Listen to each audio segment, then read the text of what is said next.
जान ले लोगे, 1000 लोग, 2000, 2500 मार लोगे। औरंगजेब ने भी मारा, क्या कर लिया औरंगजेब ने, कितनों को मार लिया। तुम्हारी तो कोई औकात ही नहीं है। इंडिया के मुसलमान की क्या अचीवमेंट है, इंडिया के मुसलमान की क्या अचीवमेंट है, एक बात बताइए। जो पाकिस्तान का भी मुसलमान है, इंडियन मुसलमान है ना, 2 बार लड़ाई लड़ चुका है, अरे इतनी बार लड़ाई लड़ चुका है, 73,000 लोगों ने, 93,000 लोगों ने सरेंडर कर दिया। चूंकि यहाँ का जो हिंदू समाज है, ये चूंकि वो इनको अपना ही मानता है, ये हमारे अपने हैं, इसलिए वो नहीं बोलता कि हम देख लेंगे, हम दबा देंगे हमारे पास। वो भी कह सकता है कि हम तो 100 करोड़ है, तुम्हें अपने पैरों के जूती के नीचे दबा देंगे। कभी नहीं आता ये बयान। अगर उसको फोर्स से लेना होता हिंदुओं को, तो वो नहीं जाते 500 साल ये लड़ने के लिए कोर्ट में, और या काशी विश्वनाथ के लिए कोर्ट में नहीं जाते। इतनी पॉपुलेशन है कि वहां जाते, मस्जिद तोड़ते और मंदिर बन जाता, आप कुछ नहीं कर पाते। बहुत होता 1000-2000 लोगों की जान जाती है और मरने वाले तैयार बैठे पड़े हैं। ये पागलपन की बातें हैं। हम कह रहे हैं आप ही का है देश, ये हम आप ही के हैं, आप हमारे ही हो। सही। अगर आप ये बात कह दो कि भाई ठीक है यहां का ही मंदिर ले लो, हम आपको उससे भव्य मस्जिद बना के देंगे। कोई नहीं कह रहा मस्जिद छोड़ो, आप उससे बड़ी, उससे दोगुनी साइज की मस्जिद मैं अपनी 4 महीने की सैलरी देने को तैयार हूं, मैं दूंगा। आपकी मस्जिद कहीं नहीं जाएगी। आपको भी पता है मस्जिद टूटती है, एक जगह से दूसरी जगह शिफ्ट होती है। आपको उसी उसी मस्जिद के 4 गुना साइज का मस्जिद हम देने को तैयार हैं, पर वो आपके लिए वो काबा नहीं है। अब जब भी आप हिंदू मुसलमान एकता की बात सुनेंगे तो आप क्या सुनती हैं, काशी काबा एक है, ये सुना होगा आपने भी। जी जी बिल्कुल, ये वही काशी है, भगवान शिव की नगरी। इन्होंने वो पुरातन मंदिर हमारे तोड़ दिए, और समाज ने कभी भी इसका बदला नहीं लिया। हमारे यहां कसाब आया, कसाब ने इतने लोगों को मारा, हमारे यहां हिंदू मुस्लिम दंगे नहीं हुए। किसी हिंदू ने नहीं कहा कि चलो मारने, क्योंकि उनको पता था ये आतंकवादी अलग है। और मैं ये भी बना दूं, भारत के ही बहुत से मुसलमान हैं जो इन चीजों का समर्थन नहीं करते। ये वो हैं जो शोर कर रहे हैं, लेकिन जो साइलेंट मेजॉरिटी ऑफ मुस्लिम है उसको पता है, और वो इस बात का सपोर्ट करती है कि ये मंदिर दे देने चाहिए। और मैं भी ये मानता हूं कि काशी और मथुरा को दे देना चाहिए। बाकी कोई जरूरत नहीं है, जो हो गया हिस्ट्री में, अब उस पर आगे हम भूलने को तैयार हैं। बट काशी और मथुरा हमारी आइडेंटिटी की वो है, ये गुलामी का निशानी है भाई। औरंगजेब कौन होता है इन मंदिरों को तोड़ने वाला? औरंगजेब कौन होता है कि हमारी बिलीफ मगर सही? सर लोगों को समझाएंगे कैसे? वो जो आज लड़ रहे थे टीवी चैनल पे भी समझ मैंने जाएंगे, देखा, इस किस्म के लोगों को कैसे, फिर क्या होगा? वायलेंस तो नहीं होगी? ये फेस टीवी पे मत जाइए, टीवी पे मत जाइए, जो बोल रहे हैं उस पे मत जाइए। नीचे जो बहुत बड़ी साइलेंट मेजॉरिटी है जो सपोर्ट करती है, धीरे धीरे इनके अंदर भी चेतना आ रही है। आपसे कोई मस्जिद नहीं छीन रहा, आपको मस्जिद दी जाएगी। भाई ये होता है ना आरजू जी कि एक मस्जिद को तोड़ के एक जगह से दूसरी जगह आप शिफ्ट करती है ना, इस्लाम में तो ये जायज है ना। प्रॉफेट मोहम्मद की मदीना की मस्जिद को तोड़ के एक जगह से दूसरी जगह शिफ्ट किया गया था। बिल्कुल। तो हम कहां कह रहे हैं कि हम आपसे मस्जिद ले रहे हैं आपकी, हम आपसे मस्जिद नहीं ले रहे हैं।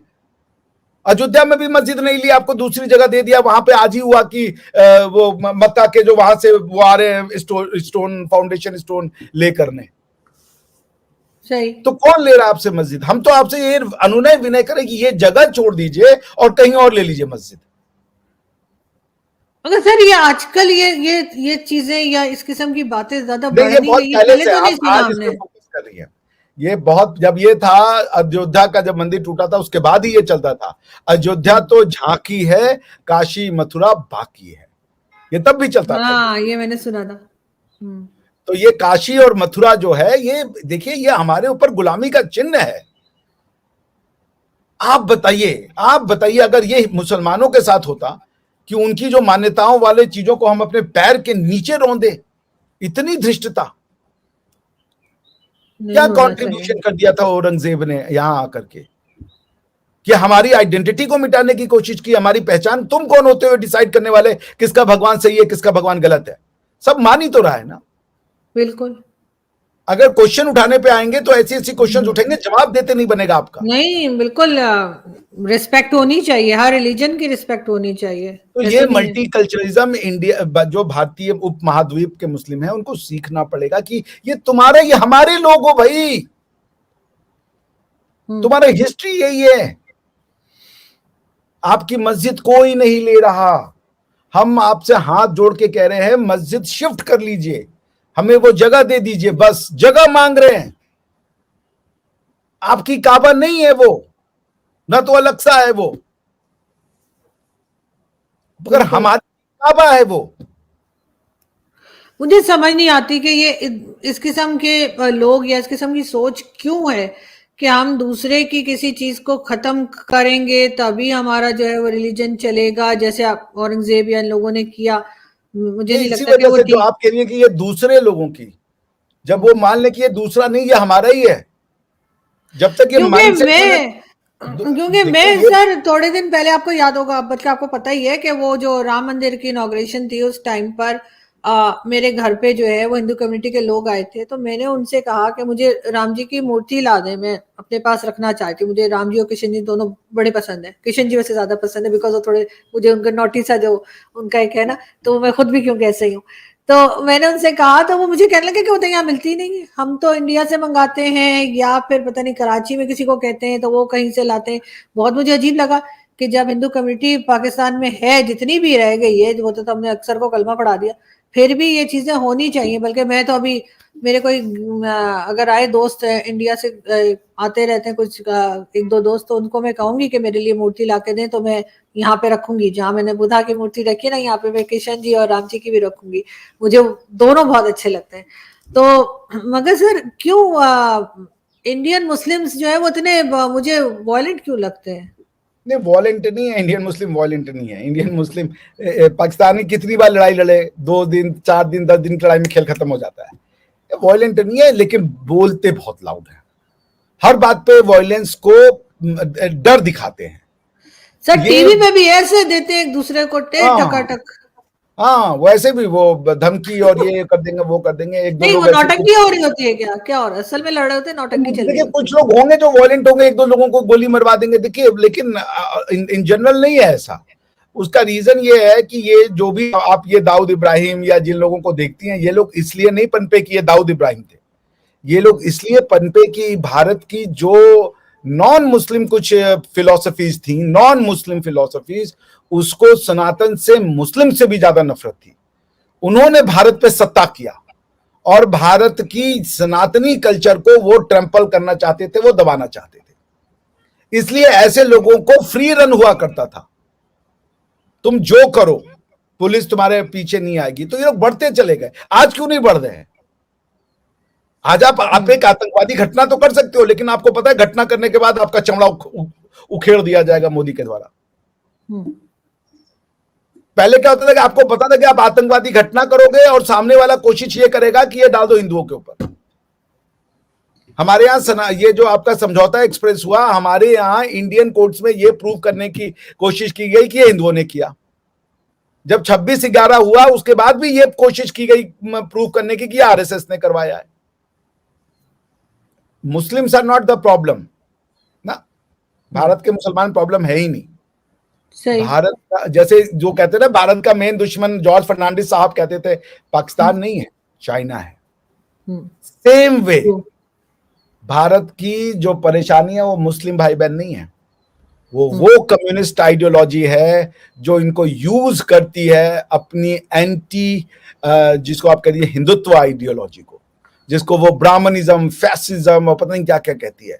ब्राह्मणों को उसने दुश्मन बना दिया, सब मुसलमानों के अगेंस्ट में जो मतलब जिन्होंने क्या कहते हैं उसको ऑपरेशन किया वो ब्राह्मण, दलितों पे किया वो ब्राह्मण, जिनको ये नफरत करते बस उनको ब्राह्मणों ने नहीं दबाया। अंग्रेजों से इनका नफरत है तो ब्राह्मण बेचारे अंग्रेज को नहीं दबा पाए, बाकी ब्राह्मणों ने मुसलमानों को परेशान किया, डिस्पाइट द फैक्ट कि मुसलमानों का यहां राज था। आपको यहां के लोग ये कहते हुए मिल जाएंगे, हमारे प्रोफेसर्स, कि भारत का डिवीजन इसलिए हुआ क्योंकि हिंदू ब्राह्मण जो थे वो एक्सप्लॉइट करते थे, परेशान करते थे मुसलमानों को।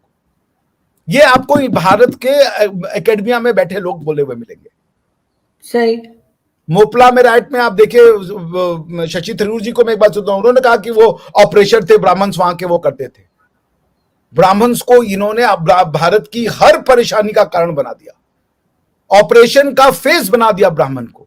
और उन लोगों ने जो उन्होंने हमारी लड़कियों को उठा करके बाहर भेजा, बाहर बेचा, उनका रेप किया, उनको अपने हरमों में रखा, जिन्होंने किसी कहते नरमुंडों की माला और पहाड़ बना दिए, पाकिस्तान में मतगणना जारी है। इसी बीच पाकिस्तान के पूर्व प्रधानमंत्री और पाकिस्तान तहरीक इंसाफ के प्रमुख इमरान खान ने दावा किया है कि लोगों ने बड़ी संख्या में उनके पक्ष में मतदान किया है। इस बार भी उनकी जीत होगी। गौरतलब है कि खान फिलहाल जेल में है। चुनाव आयोग ने उनके सभी नामांकों को खारिज कर दिया है, जिस वजह से आम चुनाव में वो खड़े नहीं हो सके। इमरान खान ने दावा करते हुए कहा कि उन्हें जनादेश मिलेगा। उन्होंने अपनी जीत पर विश्वास जाहिर किया है। उन्होंने कहा कि हमें कमजोर करने के लिए अपनाए गए तमाम तरीकों के बावजूद लोगों ने हमारा साथ दिया है। हमने बार बार कहा है, जिसका समय आता है उसे विश्व की कोई भी शक्ति नहीं हरा सकती। इमरान ने मतगणना के रुझानों की एक तस्वीर साझा की। उन्होंने कहा कि पीटीआई समर्थक उम्मीदवार 125 सीटों पर आगे चल रहे हैं, वहीं पीएमएनएल महज 44 सीटों पर आगे है। पीपीपी 28 सीटों पर तो एमक्यूएन 9 सीटों पर आगे चल रही है। मतगणना के दौरान इमरान खान की पार्टी पीटीआई ने प्रतिक्रिया दी है। पीटीआई ने सोशल मीडिया पर कहा है, फासिस्ट सरकार ने लोगों को मतदान से रोकने के लिए हर हथकंडा अपनाया। इसके बावजूद आवाम के हौसले और साहस से भरी वोटिंग की। उसने जुल्म करने वाली सरकारों को नकार दिया है। ये इमरान खान, पीटीआई और पाकिस्तान की बड़ी जीत है। चुनाव आयोग और पाकिस्तान की अंतरिम सरकार के मुताबिक पूरे देश में तमाम चुनौतियों के बीच 26 करोड़ बैलेट पेपर का वितरण पूरा हो चुका है। चुनावी ड्यूटी में लगाए गए कर्मचारियों को मतदान प्रक्रिया पूरी करने के आदेश दिए गए हैं। सरकार ने चेतावनी दी है कि अगर वे ड्यूटी पर उपस्थित नहीं होते हैं तो उनके खिलाफ कठोर कार्रवाई की जाएगी। अंतरिम सरकार के सूचना मंत्री ने बताया कि चुनाव में जानकारी के लिए एक पोर्टल लॉन्च किया गया है। इससे हर जगह चुनाव की स्थिति के बारे में सटीक जानकारी